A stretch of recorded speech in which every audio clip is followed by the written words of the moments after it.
Okay, welcome everybody. Welcome to this evening's meeting, which is a planning committee meeting today, Tuesday, the 15th of July, 2025. Moving straight to, I suppose I should introduce myself. I'm Councillor David Holland, Vice Chair of this committee, standing in for Councillor Iona Parker, who's unavailable this evening. And for those online, those sitting around me are the members of the planning committee on either side, and officers and myself at the front. Thank you. We'll move immediately to apologies for absence. I have apologies from two members of the Planning Committee, Councillor Hooks, who is substituted this evening by Councillor Wright, and Councillor Parker, who is this evening substituted by Councillor Prime. Thank you to them. We move to item 2, which is declarations of interest. I'd like to kick this off myself by stating that with respect to the first application, 5A, that we will discuss this evening, I am the ward member.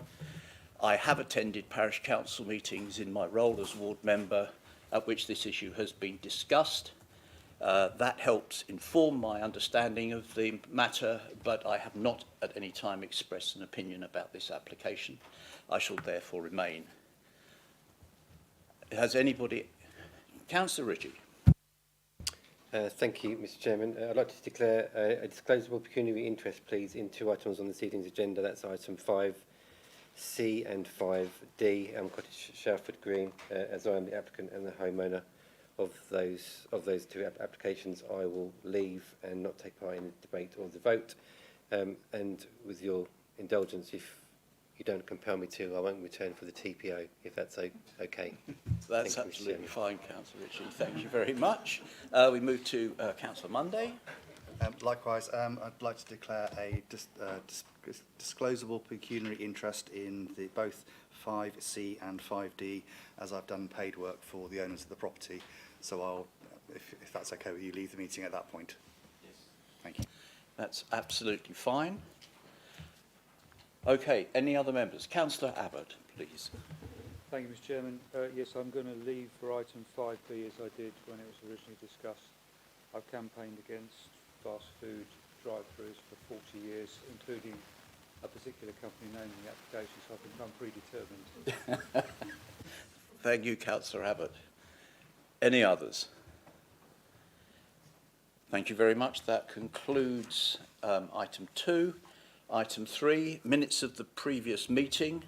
Members, you have received the minutes of the Planning Committee meeting held the 24th of June 2025. If you deem them a true and correct record, would you... Mr. Chairman, as a correct record. Thank you. Could I have that seconded by Councillor Monday? All those in favour? Thank you very much. That is unanimous. We now move to public question time. We have no registered speakers, but we do have one gentleman who will be speaking on item 5B, and we'll invite him to the table when we reach that item. Thank you very much. And so we move to item 5, planning applications. We have a number before us this evening, the first of which is application number 2402650 FUL, land west of Colchester Road in Bewers Hamlet. As we have no public speakers on this, we'll move straight to the officer's report, for which we can thank Sam. Thank you, Chair, and good evening, members. So I'm here to present to you today an application seeking full planning permission for the retrospective change of use of land from an agricultural field to an equestrian use, together with 2 field shelters and an ancillary storage building and some hard standing. The site address is at land west of Colchester Road, Bewers Hamlet in Essex. So this is a location plan. The application site consists of a plot of land located adjacent to the village of Bewers Hamlet. The site is shown on this plan outlined in red. Colchester Road is located to the east, and the railway line connecting Sudbury and Marks Tay is located to the west. This shows a satellite image of the site in its former state. So to the north you can see the edge of Bewers, in particular Cambridge Way. Again, you can see the railway line to the west and the public highway to the east.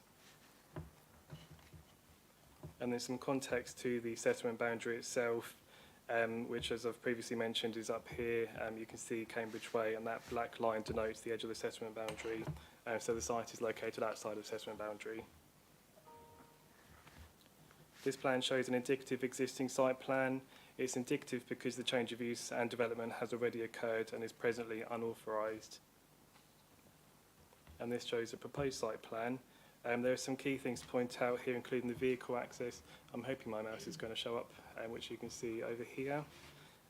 Building number 1, which is a hay storage building, which is here.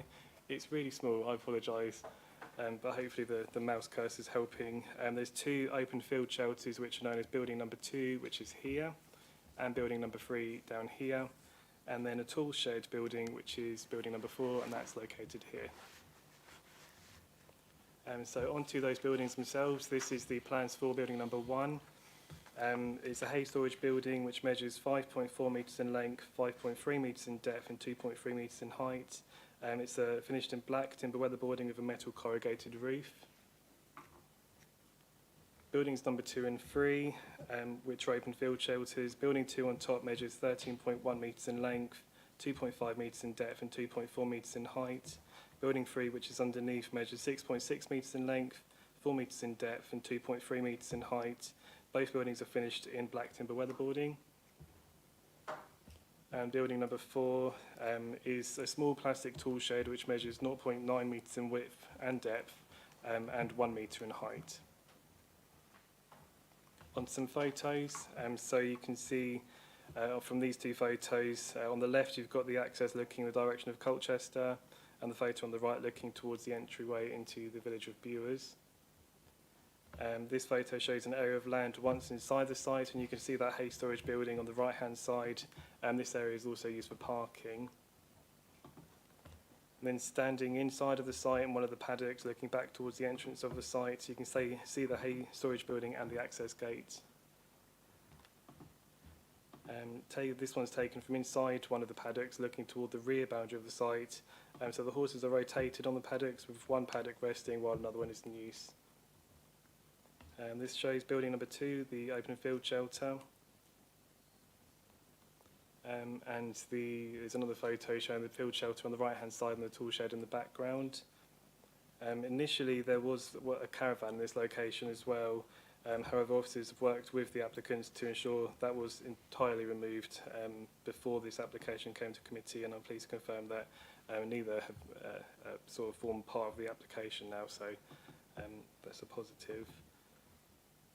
And this photo is taken from the very rear of the site looking back toward the entrance, so you can sort of get an idea there of the actual scale of the site. So on to an assessment of the application. So the proposed development would consist of change of use of agricultural land, formerly used for hay production, to an equestrian use for the personal keeping of horses, together with 4 buildings including a hay storage building, a tool shed and 2 field shelters. A detailed assessment has been carried out and is available on the agenda. However, to summarise, the change of use is considered acceptable in principle. It complies with the Council's policies, in particular LPP 51, which supports appropriate equestrian uses in the countryside, subject to defined criteria which this application complies with. No objections have been received from consultees subject to conditions. And as I mentioned earlier, officers have successfully secured the removal of the unauthorised caravans prior to bringing this application to Planning Committee. To conclude, the proposed development is considered to be of modest scale and does not cause unacceptable harm to the character of the countryside, local landscape, ecology, residential amenity, highways or flood risk. No representations have been received from neighbours. The Parish Council is accepting of the development following the removal of the unauthorised caravans. The application is considered acceptable subject to the imposition of planning conditions to secure mitigation and ensure an appropriate scale of use. And therefore, the recommendation tonight will be to grant the application subject to the wording of condition 6 being slightly amended. I'm not going to read the whole thing out, but you've got so how it's currently worded at the top. And essentially what we're looking to do is add another paragraph which requires details of any proposed external lighting which are intended to be installed on the site to be provided to us and approved prior to their installation. Thank you, that's my presentation. If anyone's got any questions, I'll be happy to help. Thank you, Sam. Members?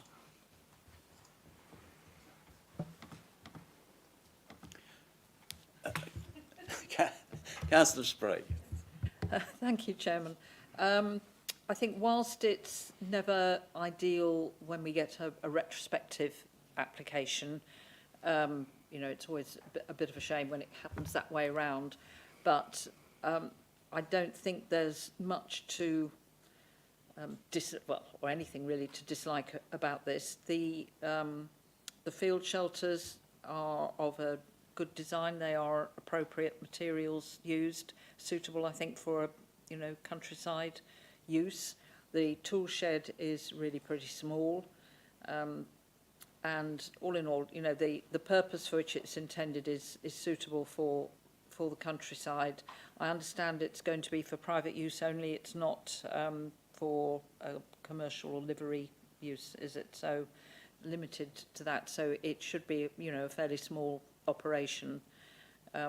So I don't see any planning reasons to really object to it, but I'll wait and see what Councillor Ritchie has to say. Thank you. Thank you, Councillor Spray. Let's hear what Councillor Ritchie does indeed have to say. Thank you, Mr. Chairman, and not much more to add to what Councillor Spray mentioned, other than it's only right that we formalise a retrospective planning application because it's the right thing to do. And we have to follow that line of governance. As Councillor Spray outlined, it's for personal use and not commercial livery, so it doesn't attract any additional vehicular movements or anyone else to the property. I think the only outstanding issue was some old dilapidated existing mobile homes that were linked to the previous use of agriculture use, which have been removed from the site and are no longer used or form part of this application, which I think was the only issue that the parish council may have had at the time, but that's now been removed now, so there should be no issues with that. So I have no issues with officers' recommendations to approve this retrospective application. Thank you. Thank you, Councillor Ritchie. Councillor Beavis. Thank you, Mr. Chairman. I'm sort of inclined to agree with that. The two caravans that were previously there, what were they actually used for? So I think it's important to stress they weren't occupied residential purposes at all. They were used for informal storage to do with the equestrian use, but they weren't of the best sort of design, and they were subject to an enforcement investigation. So it was quite important that they were removed, and they have been prior to this application coming to committee. Thank you. And the other question I just wanted to get my head around, I mean, I have a building, I have a couple of horses myself, so I'm just curious, that's all. I mean, is there lighting, and you think about menage, or is all the storage for the horses, tackle, hayloft? It just looks to me a bit sparse. That was my only sort of view, really. Thank you. Yeah, so thank you for the question. I did have quite a long conversation with the applicant on site. It's quite a small scale use, so there's only 3 horses there at the moment. She's not intending on expanding it in any way. The hay storage building does have some sort of other storage as well in it as well. You mentioned tag. I'm not sure they're ridden. I think they're ponies, so they're not horses that actually do get ridden around. But yeah, in terms of the amount of development that's proposed for the scale of use, 3 ponies, I think we're satisfied that there's sort of enough there, I think. I think if anything else was to come in, we'd have to reassess it. Thank you very much. Any other contributions or questions? Okay, members, would somebody like to move a recommendation? Thank you. Councillor Ritchie. Happy to move with the recommendation on condition 6 just being slightly reworded, Mr. Chairman. Thank you. Thank you very much.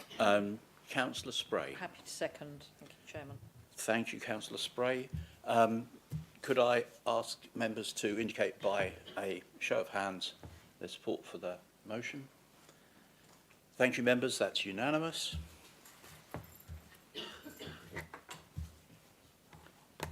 And so we move to item 5B on our agenda. This is application number 2500782 VAR. Relates to land opposite the old pottery kiln, Gershwin Boulevard in Witham. On this application, we have a speaker, Mr. Trevor Dodkins, who is the agent. We thank him for his attendance this evening. Please would you take the chair there and press the button to speak.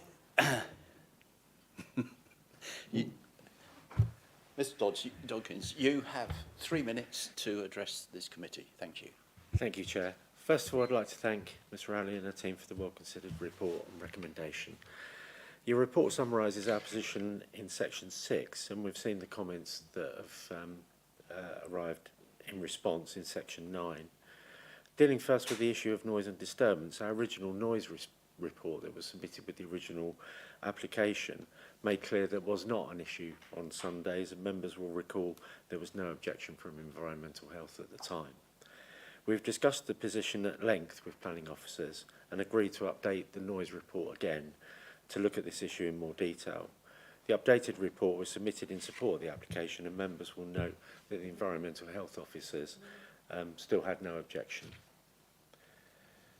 Members will note that the government's planning policy framework stresses the importance of removing barriers to investment and the importance of flexibility, and I won't read out all the various paragraphs that say that. In this regard, the operators of the site, or the proposed operators of the site, have raised concern about the restriction condition 28 places on their business, hence this application. We note the representations that have been made in relation to the 4 bullet points in paragraph 9.2 of your report. Firstly, the original application included traffic analysis, including an assumption the site will be used on Sundays, and no objection was raised by Highways. The second point was about excess noise, and we've already addressed that by the submission of the noise report. The third point, the supporting letter from one of the operators explains why this places a strain on their business. Finally, the developer has undertaken 2 noise assessments to ensure that the amenities of neighbours are protected, and we don't underestimate the amenities of neighbours.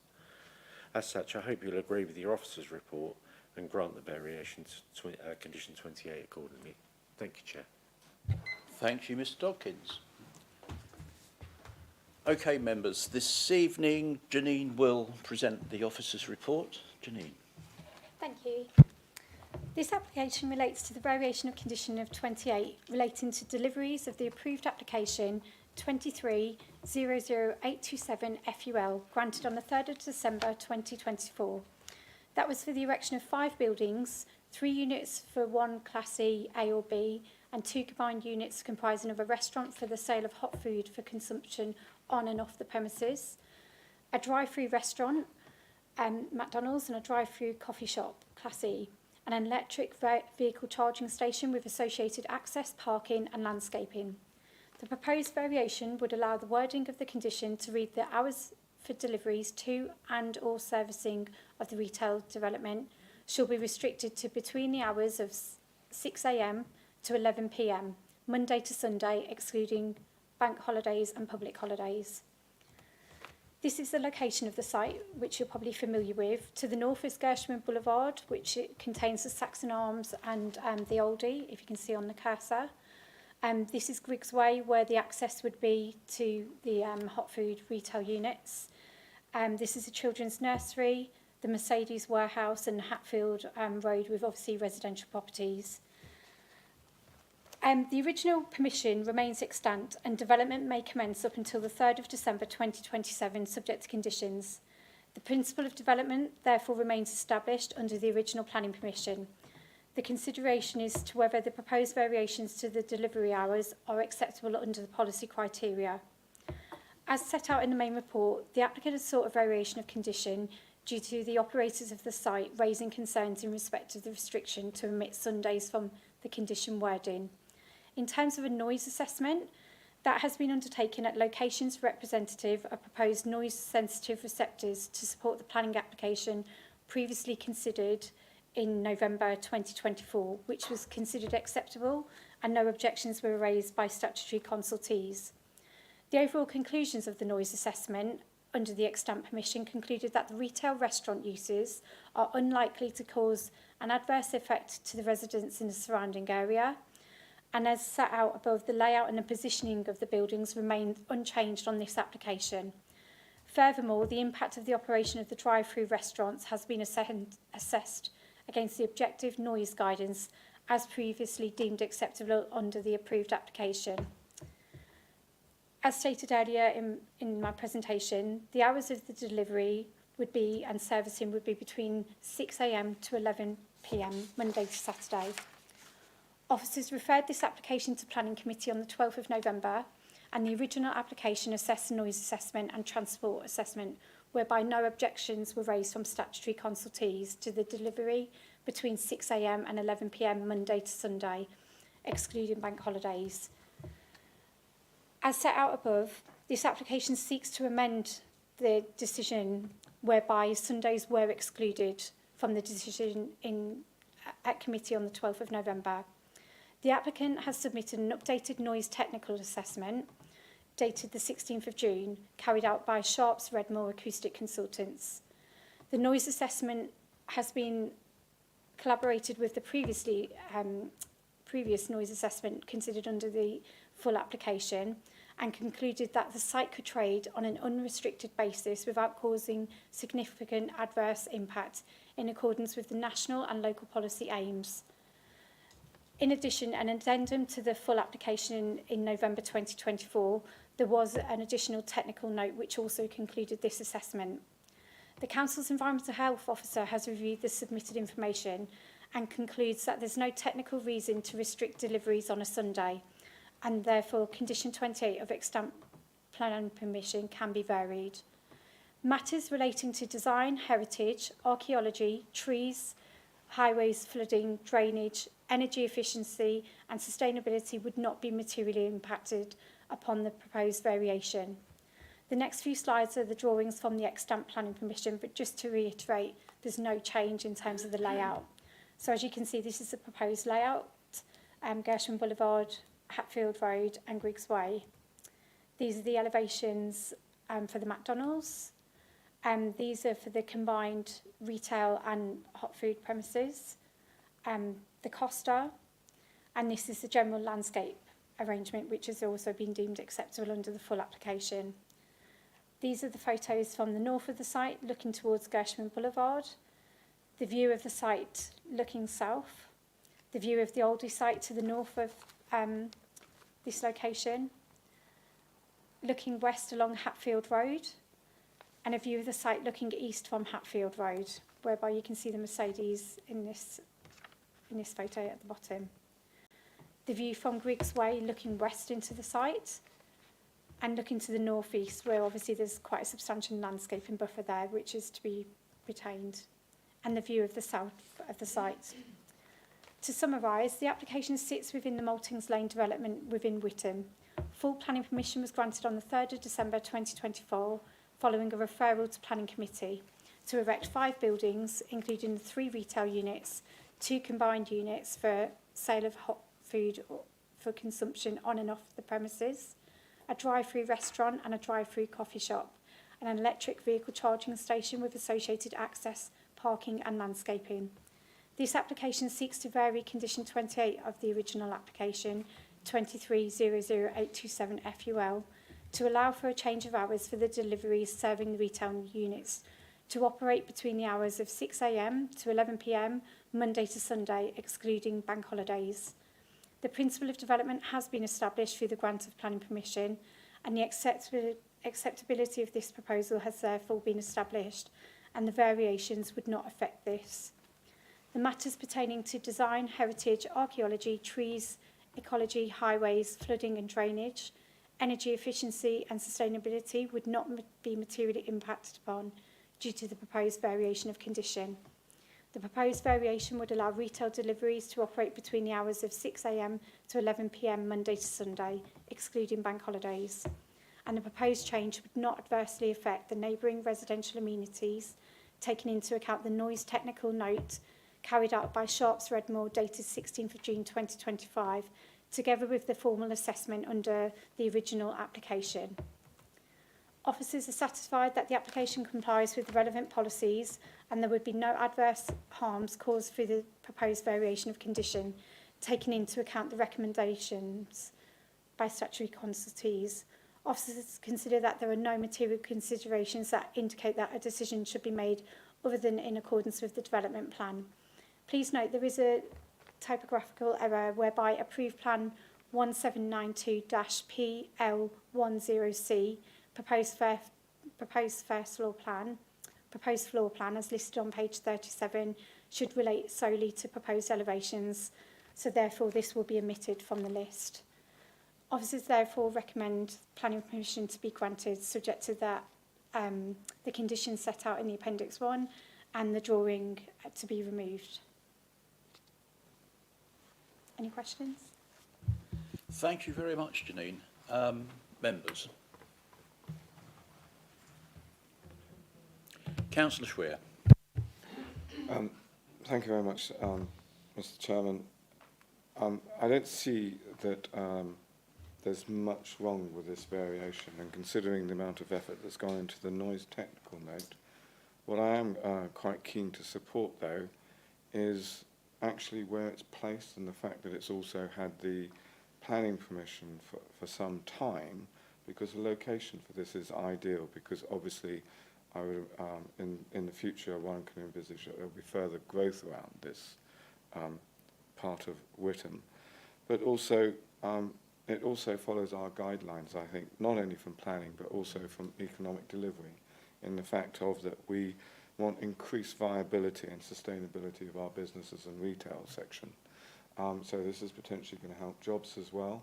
So I am looking at that and taking that into account as well as the planning application, which I think is really important in the current environment, because we need to balance our residential extension with the opportunities that this retail would give in this site for certainly employment, but also that sustainability and viability of that business is becoming increasingly more important, I believe, and must be balanced with environmentally along with the residential development in Witham, because it is growing at some pace. And it's also actually in a very well-established location from the point of view of overall noise and lighting. So I don't think there will be adverse effects. So I'm very happy to support and move the application as recommended by officers. Thank you very much, Councillor Schweer. Councillor Ritchie. Thank you, Mr. Chairman. Yeah, I remember this application when it came to this committee a while back, and I think there was a number of conversations that were had around accessibility for deliveries to the site. In principle, I'm fairly relaxed about accepting officers' recommendations on this application. I will just ask one thing though, and just given the relationship of the vicinity of some of the residential areas to this growing site, and as Councillor Schweer quite rightly pointed out, it's a technical area that's going to be no doubt growing over the next few years, but we have to bear in mind the relationship that it has to local residents. Can an assurance be given under this condition that if there is a delivery early to site or late to site, they will not stage themselves anywhere that will cause a traffic issue or an issue for residents, so that they can meet the timescales of when they can deliver? And also, do the times mean that if they are at site at 5 to 11, they can continue a delivery past the curfew time, or do they have to be off site and delivery complete by 11 o'clock, just for the benefit of the local residents? Thank you, Mr. Chairman. Thank you very much. I'll turn to Janine for an answer. Thank you. Yeah, so the delivery hours would only start at 6 and then would finish at 11, so they're not anticipated to, if they were waiting, they're not allowed to enter for deliveries until 6 a.m. and they have to be finished by 11, because that's the condition that we're imposing. In terms of access to the site, the traffic would be via Griggs Way, just to confirm that. So it wouldn't be on Hatfield Road, it would be via Griggs Way. Yeah, that's fine, but if they're early to site or late to site, will they ensure they're not staged anywhere in the vicinity waiting for the curfew to start. So, Councillor Ritchie, thank you for the question. I think so from a planning perspective, we cannot control movements on the actual highway network. So I understand the concern, and if it's same with construction sites. If we have traffic that arrives early, the problem is we can't control that through the planning process essentially. So we can control when the actual unit itself is being used for deliveries. But in theory, what could happen if they were early? They could technically park up on the local highway network or further afield and then schedule. The only thing we could do, if members are concerned about this, is maybe add an informative to highlight that as a concern, and to say that we would request that the end occupiers of those units ensure compliance with that condition and that they don't stop up. But I'd need to be clear, it wouldn't be enforceable for us as the planning authority to be able to prevent that if that did occur. But we could maybe add an informative. Hopefully that helps. Please. Thank you, Ritchie. Mr. Chairman. Thank you. I think that would be helpful on this occasion. Then if there are any notable incidents, we can refer back to our informative and then supply that information to those who can take action, i.e. the Highways Authority and or North Essex Parking Partnerships, to assist in any complaints that might have come forward, if that's okay. Thank you, Councillor Ritchie. Are officers clear on what's being requested there? That's great. Thank you very much. Does anybody else wish to ask a question or speak on this? That being the case, and given Councillor Schweer's wording, is it your wish to move officer recommendation, Councillor Schweer, in keeping with the discussion just happened and the informative that's been requested? Thank you, Mr. Chairman. I'm very happy to support the informative as well and move the officer's recommendation again. Thank you very much. Councillor Ritchie has indicated he wishes to second that. Members, can I ask you to indicate by a show of hands whether you support the motion? Thank you very much. That is... Any against? Okay. Anybody to the contrary? Thank you, Councillor Wright. Any abstentions? And there are no abstentions. Thank you, councillors.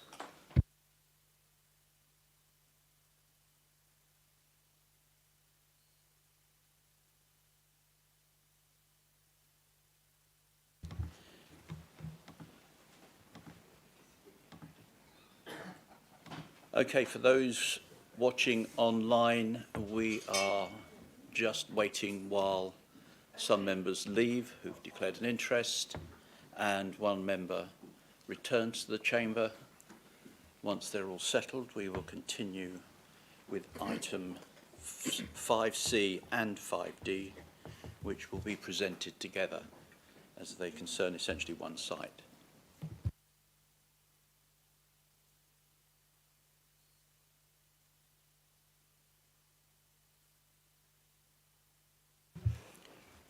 Okay, thank you very much, everybody.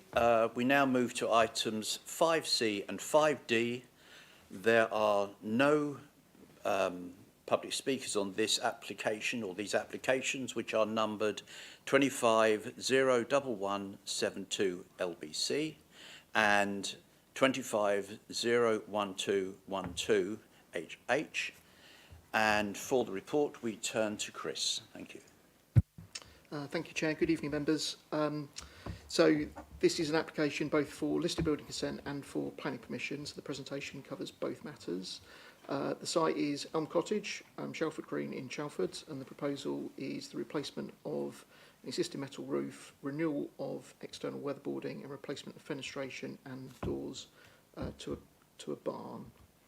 So I'll just take you through the plans to start with. So we have the site located in red there. It is a Grade 2 listed cottage, semi-detached. The barn you'll see in the top corner of the property by the vehicular access from the main road, and you can see Elm Cottage below that. Just a block plan which shows a little bit more detail. So you've got the existing barn at the top and a few photos. So within the site, southeast facing rear elevation, and then a view from the road, so showing the side as you approach the vehicular access into the site, and then one looking at the main length of the barn. So you can see the existing condition of the barn in terms of the weatherboarding and the roofing material. A couple of existing elevations. So again, the main elevations being the sides of the frontage to the road and to the garden, and the two narrow elevations. Existing one of the roof, and then the proposed. So you can see the fenestration, the doors, and the proposals for the new roof and the weatherboarding. And again, just the proposed roof plan. So essentially, no representations have been received in connection with the application. We haven't had any objections, and no comments from the parish council. Because of the listed status, we've consulted with our historic buildings consultant, who's raised no objections on heritage grounds.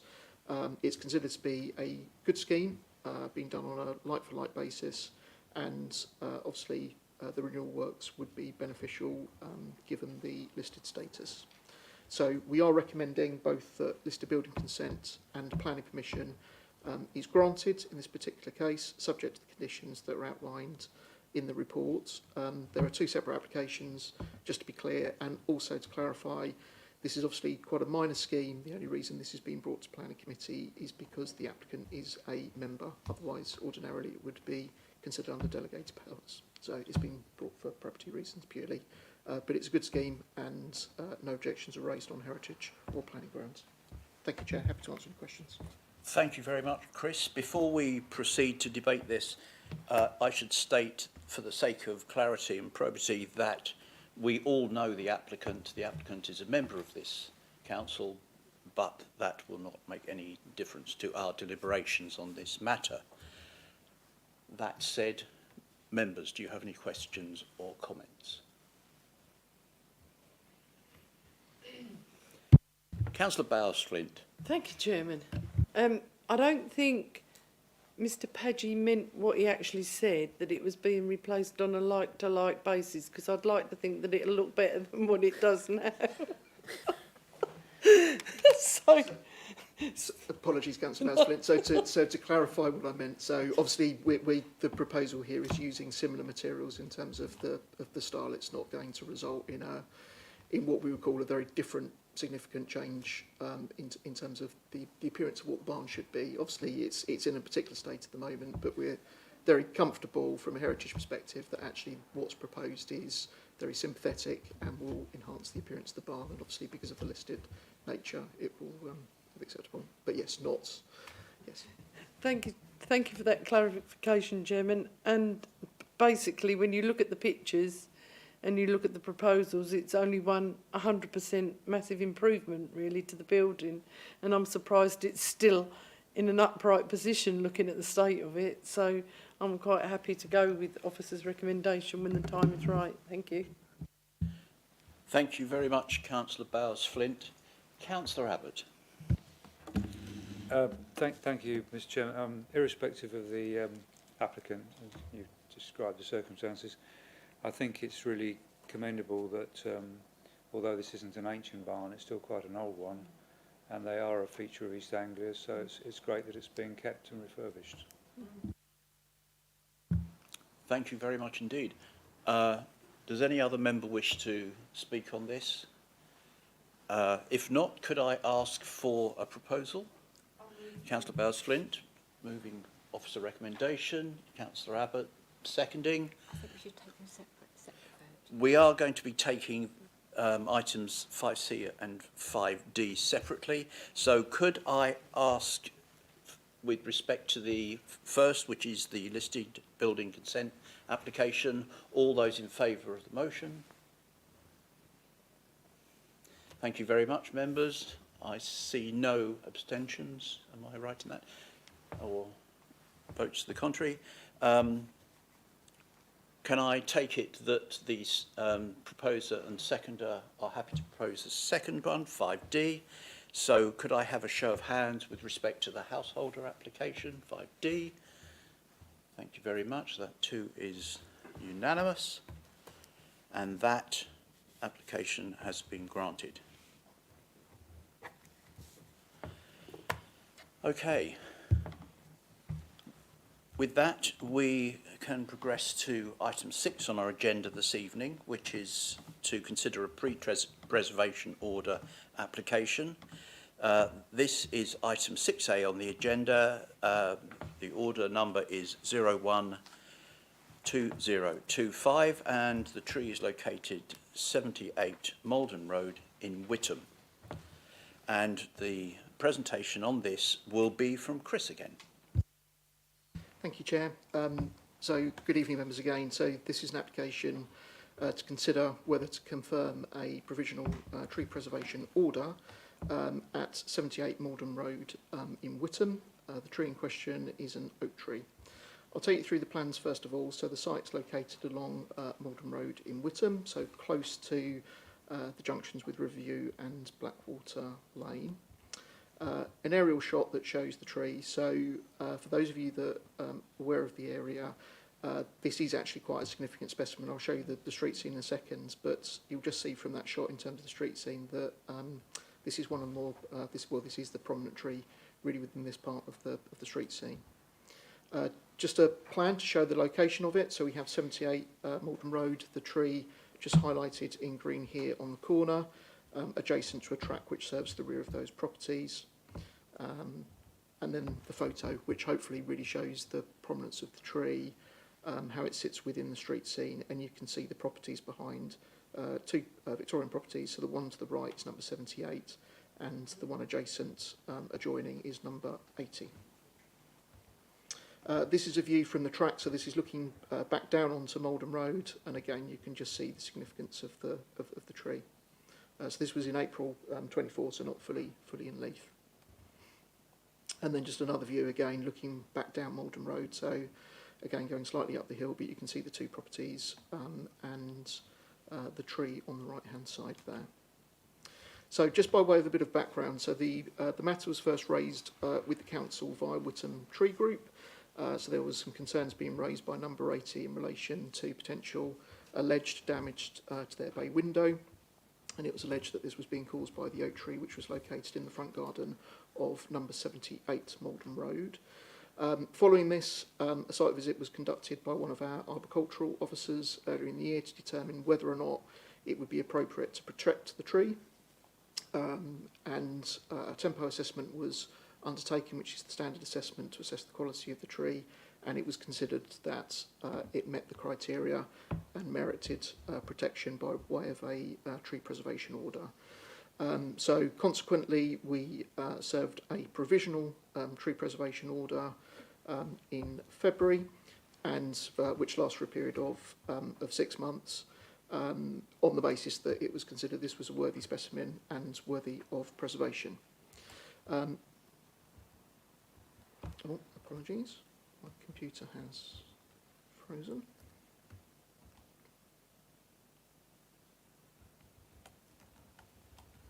Apologies, members, let me just stop sharing and I'll try sharing again.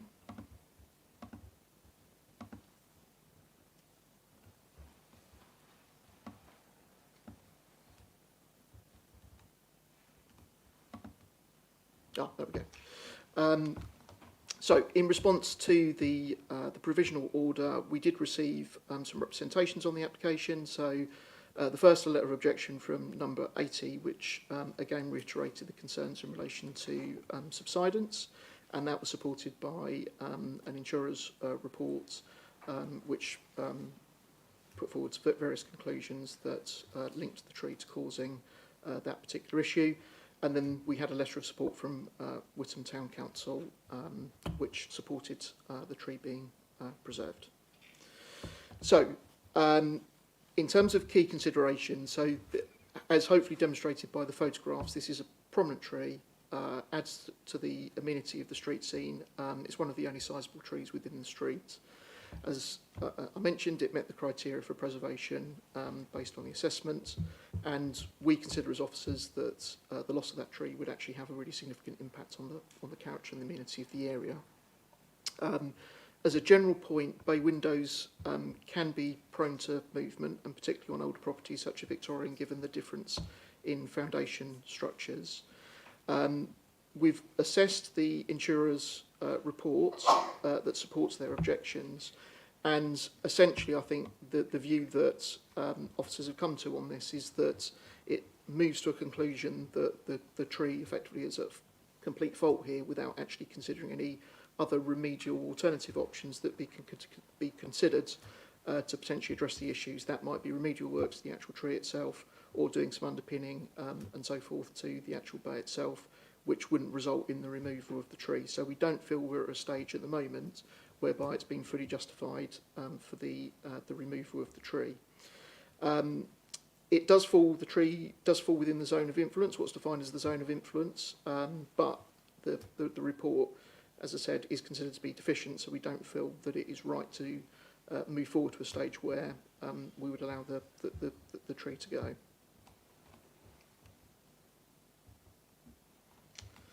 And apologies, my laptop is frozen again. I'm not having much luck tonight. Let me try resharing.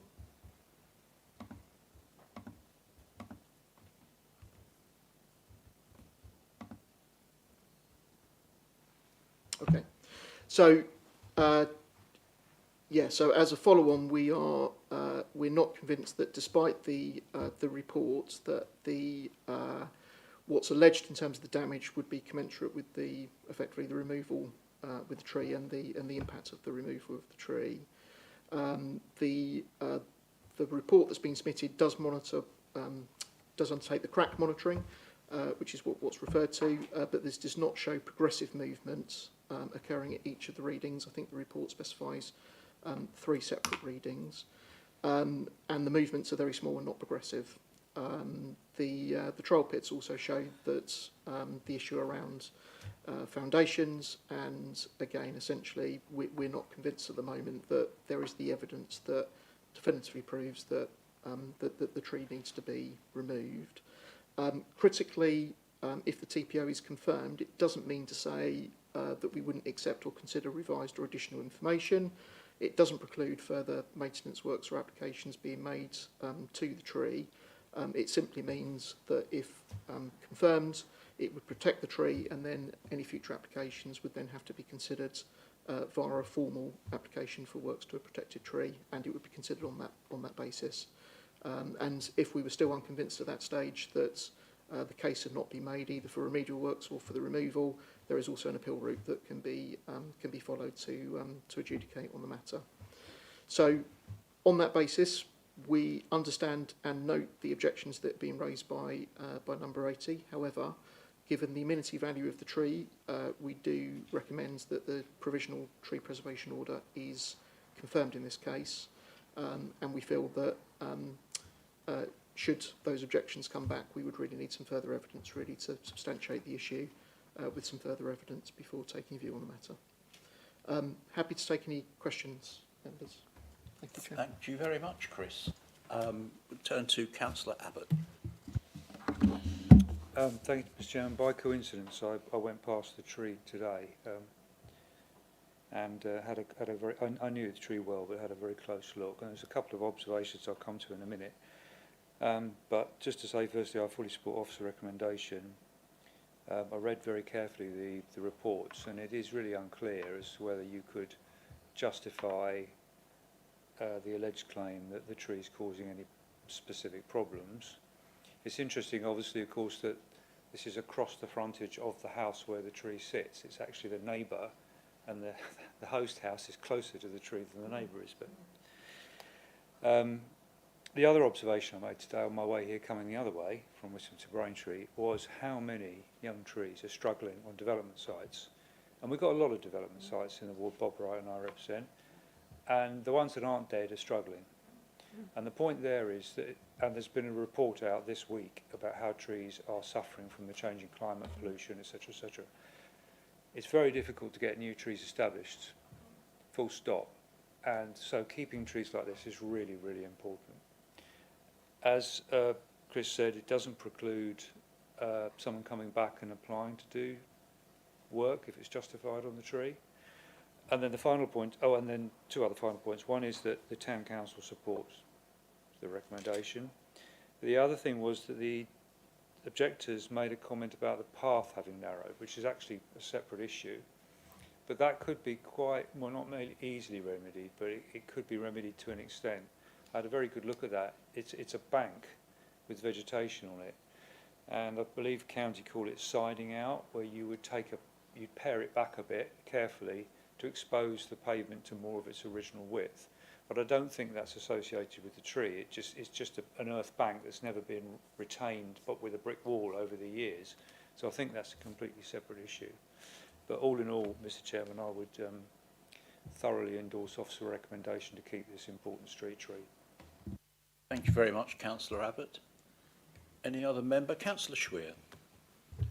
Yeah, thank you. Chris, I'd just like to ask, because I noticed there's a utility line going through the tree there, and I'm not sure whether it's a combination of fibre or fibre and electricity, and no doubt serves a lot of properties. Do the utility companies have to apply for cutting a tree when it's got TPO, and have they got automatic permission, because the importance of the fibre or utilities takes priority over the tree? And also, I presume they're allowed to cut it back enough even on stormy days in order that there's no wear and tear or possible breakage of that utility connection for the residents. So it's a good question, Councillor Schweer. I'm fairly certain that the utilities companies do have the ability to do that, but I couldn't say for certain, but I'm fairly sure that they can. So if they have that, then they do not need to come to Braintree to ask every time they want to do it. They'll just do it automatically. Yeah. And in which case, because there's a TPO on it, nothing will then go back to them just for maintenance of their network as such. I mean, it would need to be demonstrated the works were necessary. So, but yeah, that would be my understanding. Thank you, Councillor Schweer. Thank you, Chris.